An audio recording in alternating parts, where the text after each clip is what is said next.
Welcome to the Assimilation Not Required podcast. I am your host, Tahiirah Habibi, and my guest today is the incomparable Eric Adjepong. Adjepong. Am I saying that right? Adjepong. Adjepong. I got an accent. Where's it from? That's not the point here. No. I'm curious. Where's it from? Oh, it's a Philly accent. Oh, Philly. Yeah. Hardcore. Whereabouts in Philly? North. Like fish. Like north. Oh, like, North Philly. Like north. North. Like North. North. Not Temple North. North That's where with it the comes F. from. You know what that is? Adjepong. You know what that means? Nah, tell me. You know what it means to be from North Philly versus North Philly? From like the little I hear from Meek. That's it. I mean, that's fair. It's pretty accurate too. So let's talk about where you're from. Okay, yeah. I'm from the Bronx. I'm from New York, the Bronx, New York. I was born and raised in New York and in Ghana as well. So I moved to Ghana when I was like 2 to about like 5 or 6. And then I came back to New York and I stayed there ever since. So I moved to the DMV more recently, maybe about 7 years ago now. But in between a lot of travel. So this is like the past like 2-3 years has really been me like anchored here in the district, really learning about this beautiful city. And I came when I arrived here, I immediately did a show called Top Chef. And I felt like DC really embraced me when I got back. So it's been home ever since. So you abandoned your borough. I can't say that. No, I can't say that. New Yorkers are like really, I like saying borough. Yeah. New Yorkers are very serious about their boroughs. I'm very serious about my borough. The Bronx. You got to respect the and the Bronx. Both together. Fat Joe is from? Correct. Okay. Yeah. See, Fat Joe. We can keep going. I mean, there's so many greatness. Have at it. Oh, you want to rep your borough. Man, why not? So Fat Joe, Cardi B. We got some great New Yorkers. Kwame Nwachi's from the Bronx. I'm from the Bronx. A lot of great chefs, a lot of great like notable people. The Bronx is eclectic. It's a mix of different like cultures. You'll have Hispanic, you have Jewish, Italian, African, Caribbean, all within a very small sort of confine. So I'm so blessed to have fallen into this industry of food because I remember going to like playing stickball and going to my friend's house, Shabrim, who's Albanian, and then going to Joey's house, who's Italian, and like going to, my friends who were Puerto Rican and like getting all this different food. And then I just so happened to, fall into, culinary and everything else. So I think how the mixing pot, so to speak, of the Bronx and how eclectic it is really like shows up in my food as well. Well, how does it make you feel? Because I can tell you that it absolutely enrages me down to my toenails, gentrification. How does it make you feel like watching it from the way you grew up and just watching it become more and more gentrified? I saw like a block party, like a before and after block party video. Like it just it feels completely different. I grew up in the South Bronx, which is now called Sobro, which just sounds crazy. Yeah, like they really trying to rename it and rebrand it. Yeah, Sobro sounds crazy. Yeah. But I think it is what it is. It's just sort of like the not being from DC. I'm not sure how many of you ladies are like born and raised in this area or grew up here for a while, like known as Chocolate City. And it still very much is. It still very much is. But I remember like stories of like, go-go on the weekend happening every weekend. Different like parts of the city that would like be specifically for folks of color to commune and congregate and party and get to know each other. And I think you still have pockets of that, but like any major city, you're always going to have a rush of other people coming in, especially if things are like. There's going to be a lot of cussing. You might as well especially if things are like, at the forefront and happening. There's so many other things in the city that are bringing other cultures in. This is a very diverse area. Speaking of food specifically, we have Michelin here. We have a bunch of James Beard Award winners here. So like that naturally just brings and gravitates like a gravitational pull to the city. So it is what it is. I'm from North Philly, but where I went to high school is right next to Temple. It's a magnet school next to Temple. And I remember like going, and when I was graduating, none of the people would let their kids go to Temple because it was in the hood, right? And like, so when I go back home and I see like how Temple has expanded and like turned into like this luxury thing, and I just like, how dare you? Like, where is all of this? It's just, it infuriates me because it's like, you made a decision that now we are good enough, or this place is good enough. And then not only do you do that, it's you now all of a sudden the space is good enough, but then you remove the people who have been living there under those conditions for so long without any resources. And now all of these resources are flowing in. And it just makes me I grew up there. It makes me really upset just like watching it. And then you can see like, the whole take back the hood thing, which I'm very pro for, but I can see how you see a major difference in the shifts in these neighborhoods. Which leads me to this next segment. It's called Mask Off. And the only rule is you have to be honest. I haven't lied yet, so all right. Okay. I'm ready. That's fair, because that was easy stuff. So what is a moment that you felt pressure as a chef, like in your long career? Because you also have been in a lot of our industry is very white anyway, right? But you've also been in a lot of like high level luxury spaces. What is a moment which you felt like you had that pressure to perform in those spaces? And when was the moment when you decided, I'm not doing that anymore? I don't want to sound cliche, but I don't think I've ever had the pressure, to be honest. Really? Nah. I don't want to like poo-poo it. I'm being honest. Like I don't think there's ever been pressure to. I've had opposition, I've had like resistance, but I've been very confident in who I am and what I can do and where I'm from and what I represent to kind of like see through the BS. I remember one specific time I was competing on Top Chef, and it's maybe like on TV, it's probably like 5 or 6 weeks in, but for us in actual competitions, maybe like 2 or 3 weeks in. But one of the competitors I was with was like, man, you can chill out on the African food. Like, don't do it. And that to me just put a battery in my back. Like, I got to do it more. Like, yeah, like, because at that point I was both cooking a cuisine that the judges and a lot of the guests and the tasters haven't had. So I'm competing, but I'm also like teaching and it was a very delicate balance in doing that. But that's like telling, an Italian chef to not cook Italian, a Chinese chef to not to cook. Exactly. They're going to do what they're going to do and what feels comfortable to them. So like something like that was probably, if I had a weaker will or something like that, I think it would have probably affected me. But I'm thankful to the Lord that I don't have that. Like I'm very confident in the flavors that I have. And I think this cuisine and the food of the diaspora absolutely has a seat at the table. It's delicious. It has story. It has heart. It has meaning. And I'm like in a space like this. I've been blessed enough to, put it on a map in a room that looks beautiful. It's elegant. It's elevated. Like I've never felt like more like this is my time to do it. Yeah. So do you feel like, was there ever a time when you felt like, okay, there's a risk with that, right? That confidence. And were there times where you were like, fuck it, I'm gonna take the risk. Like whatever the end result is just going to be the end result. But I'm going to move this way. I'm not going to like, kind of reduce myself or shrink myself into this little box that you're trying to put me in.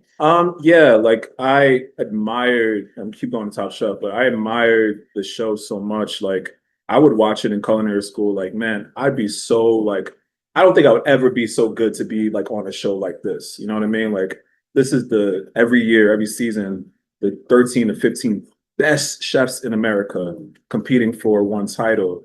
And I would watch this from like season 4. I competed on season 16. and almost won it.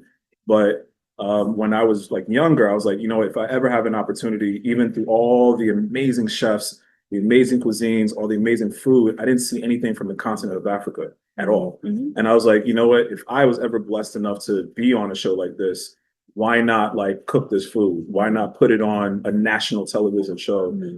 Because I definitely felt like it belonged there. So that was a risk because now I'm, Yeah. you know, cooking for palates that have had all the food, but never this. And there's so many times that like, you know, competing and challenging and literally like, if your dish is not good, it's out. So cooking something that judges never had before is a risk, you know?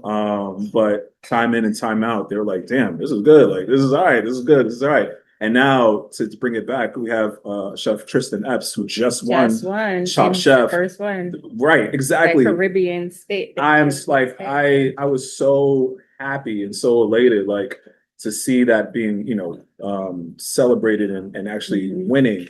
You know, I talk to Tristan often, and I'm just like, yo, you did it. Like that's amazing. You know, this place is technically a risk. You know what I mean? Like serving this food in this cuisine, but then also I think about like how welcoming African and Caribbean food is in a district. I don't think per capita there is as many African Caribbean restaurants anywhere in the world in DC. You have East African, you have West African, Central, South, all in the confines of like 4 quadrants here in DC, which is amazing. So like, you know, I think of Dogon, I think of Elmina, I think Marcus just opened DC. You got Duke Classic. You got like so many different African restaurants now.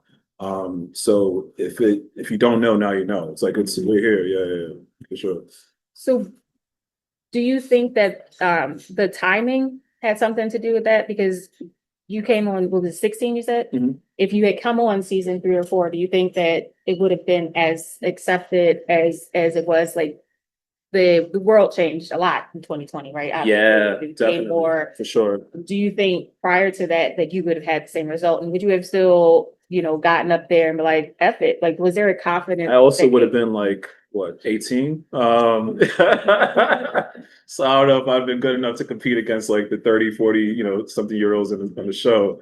But I think, like you mentioned, everything has its timing, and there's divine timing that's sort of folded into everything, right? Like during the pandemic, I felt like there was a heightened awareness to food of the diaspora, stories of the diaspora.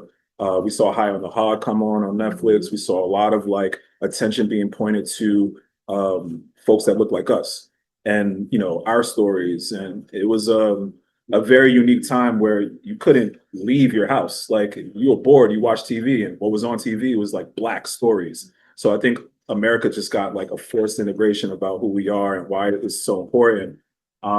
So I think it's all sort of folded into divine timing, honestly. But I wouldn't have it any other way. Yeah. Let's go a little bit deeper and talk about like legacy, obviously Elmina, and we've talked about Top Chef, and like storytelling and food. Like if there was a dish that you wanted to speak for you before you even open your mouth, what would that be? It's pretty objective. Yeah, it's a jollof duck pot that we have here in the restaurant. It is objectively our most popular dish. We can't keep enough duck in the kitchen. It goes in and goes out. And it's really like a perfect mix of my sort of culinary POV. It's jollof rice as authentic and as like traditional and as old school as like my grandmother would made it. Other than the fact that we have like modern technology in the kitchen, right? And then we're adding contemporary touches like with the duck trio. So there's duck egg, there's duck breast, there's a duck leg. It's brushed with a tamarind glaze. It's quacking. It's quack. That was like a mom joke. I like that. It's really good. And like I remember the first time we ran it, a couple of food critics came in and it was like, "Yo, don't ever take this off the menu ever." And I will never, because it's like I think it's such a fly dish. It presents well. It's beautiful. It tells a story, and I think it's the perfect like juxtaposition, because if you think about it in a Venn diagram, so to speak, you have one side of the circle, like who's familiar with the food, jollof rice, the West Africans, people of the islands, people of, you know, American South, people here. And then you have another side of like curious diners who've never had African food.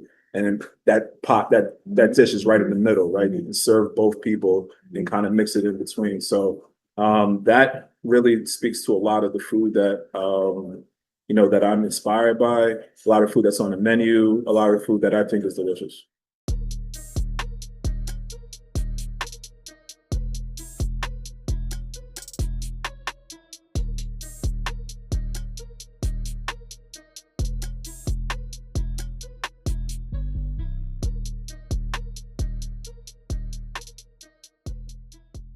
What is the moment that you felt most powerful in your chef journey? Wow. February 18th when we opened. Yeah. Yeah, February 18th, yeah.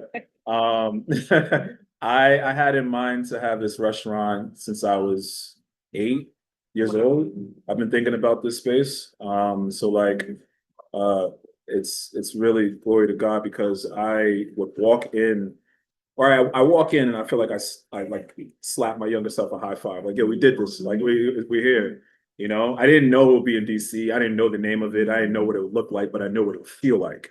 And it feels exactly the way I wanted to when I've been thinking about it years and years and years ago. So that opening and you know um, having ownership of a space like this too is like it's powerful. It's very cool, and I'm very blessed for it. It's an incredibly beautiful space. Thank you. Incredible. I was looking online and I was like, I would go there to eat just to sit and Just to catch a vibe. Yeah. It's just so good. The colors, everything, it just makes you feel like Shout even out. online, like Yeah, to Jimmy Drummond. welcome. Thank you, Jimmy Drummond, and the Drummond Projects, the design team that did this entire space. Yeah. I talked to about 4 different interior designers, and Jimmy knew exactly what I was wanting to do immediately as soon as I started telling him about the space, and he picked up on it, and he took my idea.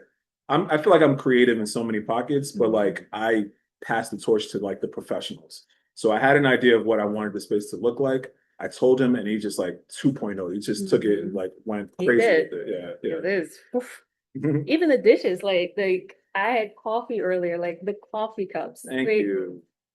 Isn't that gorgeous? Thank you so much. I'm an aesthetic. That's how I got into wine. I love like accessories and stuff. And so I was like, wow, this is amazing. Yeah. But what's a moment when you felt the least powerful in your journey?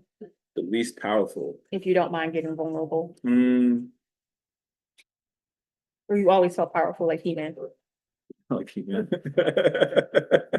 That's a whole reference. That is a whole reference. Should be watching this if you don't know who He-Man is. Yeah. The least powerful. I don't know. I mean, there's moments where doubt creeps in your head. Like for sure. I think everyone comes in with like imposter syndrome, but like I'm very quick to shake myself out of it. I have a source that is very, very powerful. Like I believe in God, like it's all the way through, all the way through. So I'm not going to fail. If you put me in this position, I'm not going to fail. And I believe that wholeheartedly. There's going to be trials and tribulations that just comes with the package. It is a part of the territory. But I'd be like foolish if I told you that like my success is his success. So like if I fail, he can't fail. So I'm not gonna fail. So like I really believe in this project. I really believe in the people here. I believe in what we're doing. I think the food and the storytelling and everything behind it is really, is powerful. But I think imposter syndrome, I think those moments of self-doubt comes in, it creeps in. But it's really important to kind of just like stay grounded for sure. I had moments. When did you start cooking? When did you enter the kitchen? I started cooking when I was 15, I officially. think you're gonna say 4. No, well, in like mom's kitchen, yeah, for sure. My parents' kitchen, I started cooking very young, like probably like 7, 8 years old, but like in a professional kitchen, Yeah. not until I was like 15, 16. So I came into the industry overall. It was 2000. No, I graduated 2005, 2007. And I've had some pretty like low sinking, like that was a different animal. It was a different world. And like during that time, chefs used to scream at you. Yeah. You scream at people, but like Alex, do I scream? I want to know if you like, Alex, do I scream at people? No. that was like, I'm gonna slip on that 20. Nigga. like job. Nah.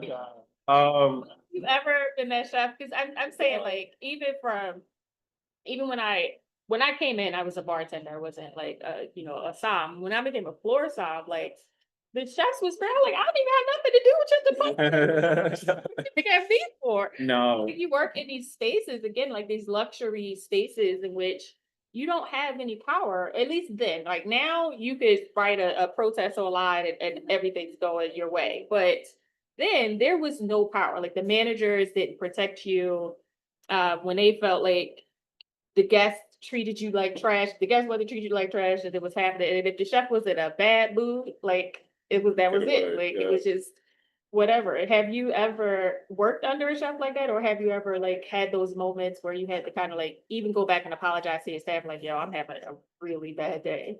Okay, so have I worked for chefs like that? Yes. But I think those are the best teachers too. Like tough love is important. You know what I mean? Like you think about the way the kitchen is set up, it's a brigade system. It's built off of the hierarchy in a military, right? So you have generals, you have sergeants, you have like all these leaders. So you have chefs, sous chefs, executive chefs, and so forth. And the pace and the demand and some of the attention to detail that needs to happen in the kitchen cannot all be said with a soft voice. Like, yo, I need this right now. Like, table's waiting. Like, some of that needs to happen, but it also happens through respect. Like, if everyone understands, like, the objective goal of the kitchen is to serve the customer, make sure the customer's happy, like, there shouldn't be anything taken personal. With that said, though, tone, inflection, how you speak to people, how you handle yourself in bad situations, like, the tone of the restaurant starts with me. If I'm in a bad mood, everyone's in a bad mood. So I always check myself all the time. If I'm having a point where I feel like my blood pressure is getting too much, I'm walking out the door and I'm walking around the block and I'm coming in. I'm like, all right, this is what we need to do, A, B, C, D. But like, I think one thing too, like, is it really that serious? Is it really that serious? Like, if I blow up right now, am I gonna feel stupid 10 minutes, an hour later for this situation? Answer is probably yes. So like, how do I handle myself right now in the best way possible? And I really try to like make sure my employees feel that. So for me, taking care of my employees, my staff, making sure that they're empowered, making sure that they feel safe when they come in here, making sure they're having fun, they're learning is so important to me. It's actually slightly more important than the guest experience because when Right. when my employees feel great, Then they give a good experience. absolutely, they're going to give a people good. don't understand that. Right. Especially restaurants don't understand that. Exactly. So I truly like submit to that philosophy in that way. And I hope I lead. I think so. I'm not perfect. I'm not like impervious. I always ask my like managers and people around me, poke holes in my ideas. Hi there, how are you? Welcome in. Poke holes in my ideas. Like, let me know if there's something that I can be doing better for you. How can I bring you to more success point? And I try to lead with that sort of like mindset. We forgot we were filming for a second and stopped to say hi. No, I mean, I think that's great. One of the best kitchens that I've ever been in. I haven't been in your kitchen yet, so aside. But Gregory Gourdet, that's my boy. Yeah. But I was in Oregon. Mhm. I've never seen a kitchen run like that before. It He's- was the calmest kitchen It I've is, ever, yeah. and it's open. Mhm. And it's the calmest kitchen I've ever been in. And the way even I saw the sous chef. I mean, there are things like you work in the industry, you can see No doubt. like, Yeah. like that other guests probably will. And I saw like the mess up, and he was so calm about the correction. Yeah. And I was just like, and it was I had never seen anything like that. Yeah, before. he's a professional. He's worked in some of the most like totalitarianism type spaces. Right. But Gregory is a professional in the sense that he's very calm, he's measured, and it's an open kitchen. It also gives another layer of like, what's the word I'm looking for?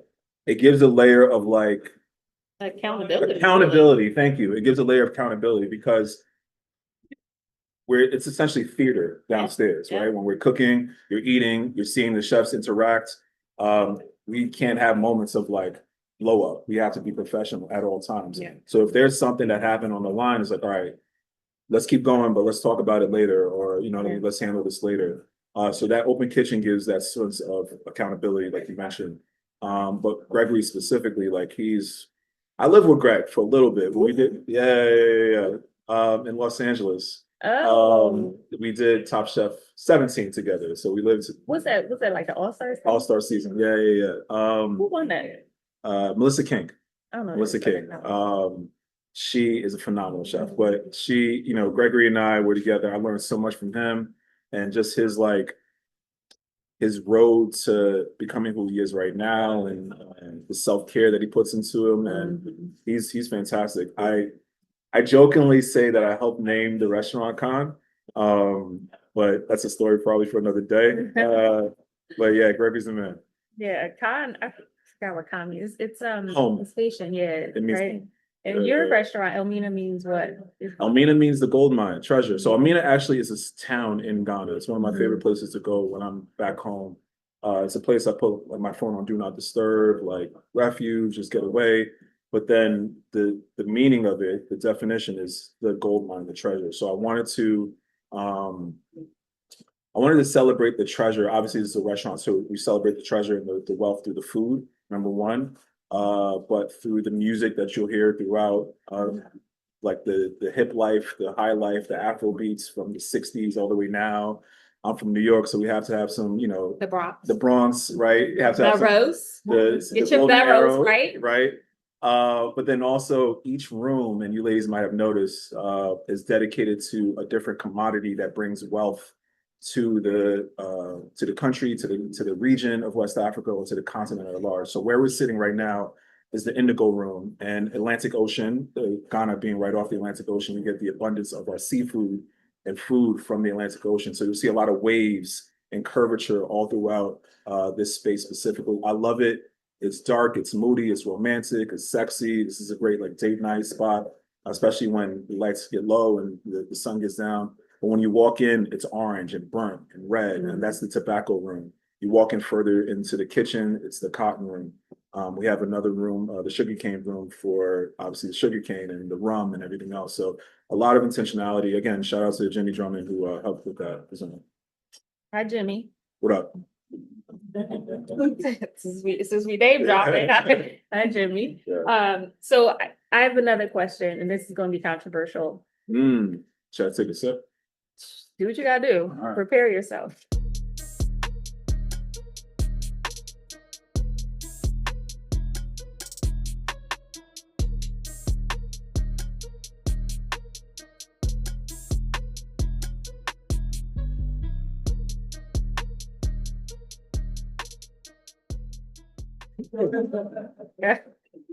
What did Scar say? Be prepared. Who has the best jollof?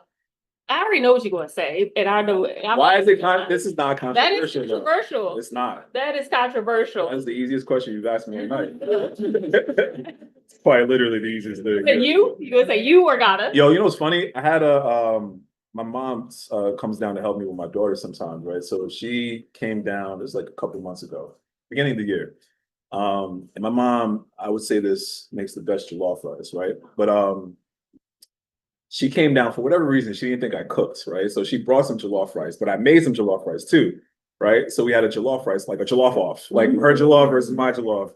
And my daughter was a taste tester, right? This is like chops. Shout out to the baby. Yeah, shout out. That's my daughter right there in the corner. So she picked mom's jollof, which grandma's, which I'm fine, like deference. But in this jollof comes from the Senegalese tribe, the Wolof tribe in Senegal. So they are the originators. Respect, hands down. But like so many amazing things. It takes a couple of renditions, you know what I mean, to come through. And I really, really think that maybe it's a biased answer, but I think it's the truth that Ghanaian jollof is the best. I'm gonna do a poll on that. I'm Uh, gonna send it to you. well, we have some tonight, so Okay. yeah. I'm gonna do it. We go see. I'm not scared. Y'all had jollof before? Okay. What kind of jollof y'all had? Nigerian. Great opposition. What other kind of jollof? Anybody else had jollof? Anybody had Senegalese jollof? Yeah. Okay. We go and see. Yeah. I heard it was different. I haven't had that one yet. I haven't flinched yet. I'm very confident. Yes, clearly. All right, so we're gonna do what's called sip or skip. Okay. You ain't sipping nothing, unfortunately, but Stay hydrated with my water. we good at, sir. We good at metaphorically do a sip or skip. No doubt. Right. So again, you have to be honest, Mhm. right? I'm just gonna fire questions. Are you ready? Let's do it. Plant-based oxtails. Skip. Rude. Skip. Skip. You know what I don't like? No, this is fire, rapid fire. Can I answer that real quick? Go ahead. You know what I don't like? I don't like You don't like vegan food that imitates meat. Yada yada yada. Okay, vegans can't miss the meat. Like why? They're not eating the meat, maybe because they don't want to kill the animals or whatever. But they So you still can might call it miss. something else. They might, but mentally they might miss it. Maybe it's comfort for them. Maybe that's their comfort food. Why y'all care? Okay. Hard skip. Hard skip. Now we had hard skip. Hard skip. Like, good lord. So I guess it's a hard skip for vegan chitlins too. That doesn't make any sense. I've never had a vegan chitlin. I just want to put that out there. I saw it on Instagram today, and I was like, "Oh, that's interesting." But again, I like to mind my business. Okay. If that's what you enjoy, knock yourself out. I'm not judging you. Might be you're young. Okay. White chefs discovering jollof rice. Discovering how? Like, are they eating it? Like, oh, this is great. So, or are they making it? Yeah, you know how they take over things. Like, they discover it, and then all of a sudden, like if they mix it, they put mayo in it. Okay, I'm in the middle with this one, because I think there's I'm not. Listen out. So I think there's like, what if you are my friend Shabrim, right, who grew up in the Bronx next to me, who came over my house and had jollof rice, who has a very great understanding. Is he white? He's Albanian. He's as white as you can get, right? European, Okay. right? And he has jollof rice. Or there's a white person that lived in Ghana or Senegal or Nigeria for whatever reason. Like, they can't have jollof. They can't make it. I think you ever have I ramen and try to make it? I think you're missing the point. Oh, talk to me then. Okay. I think you're missing the point. The sip and skip is Can I skip, not skip, and then elaborate why it's not right. Like, Can I sip? Can I sip? I'm right in the middle. You are in the middle. I'm a sip. All right. Being called a celebrity chef. Skip. Yeah, right. Dead serious. You don't like being called a celebrity chef. Nah, I don't. So, listen, if you can get a poll from my staff, I do not like it. It's not staff, because he already don't trust you. He already came up here and they. Beyonce is a celebrity. I'm from the Bronx, so I guess too.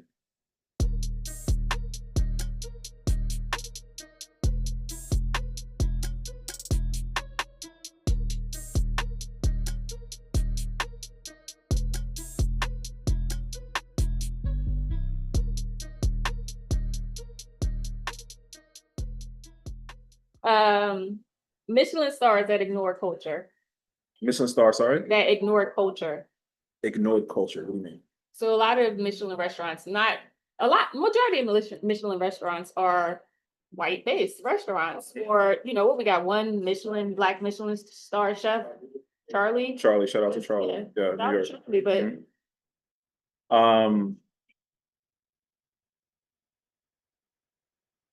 Ooh, this is a tough one. I'm gonna say skip. Okay. Yeah. You care to elaborate, or Did I? Well, Skip. Well. I'm gonna say skip because there's so many ways to present fine dining, and so many cultures that have fine dining. Like when people in the culinary world, you hear the mother sauces, right?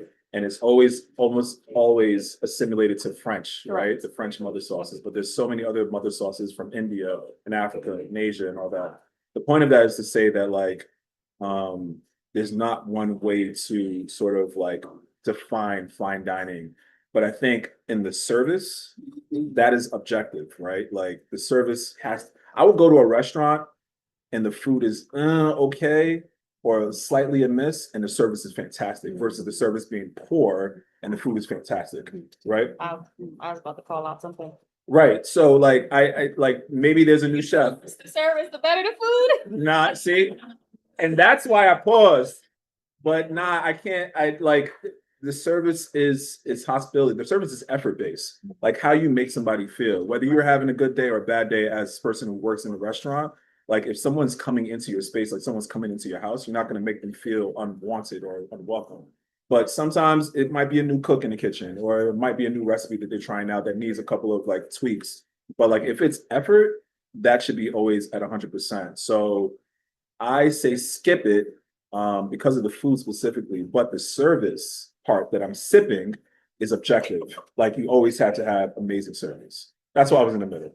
I'm sorry, I'm butchering this game. All right, go ahead. It's good. I got two more because Let's do I had a list, but we did converse through